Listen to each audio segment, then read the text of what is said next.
নমস্কার ভিউয়ার্স, আমি দীপ এসে গেছি নতুন ভিডিও নিয়ে। কীভাবে পিক্সল্যাবে ছবি এডিট করতে হয় এবং লোগো তৈরি করতে হয়।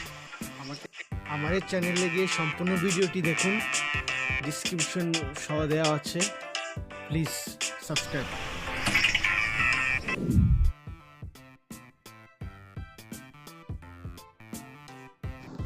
তো ভিউয়ার্স, প্রথমে আপনি পিক্সল্যাব অ্যাপসটি ডাউনলোড করবেন, তারপর এন্টার করবেন। এন্টার করার পরে এইভাবে একটা লুক আসবে।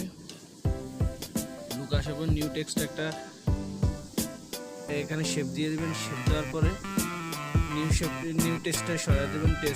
টেক্সট অপশনে সরাই দিয়ে একটা শেপ দিবেন।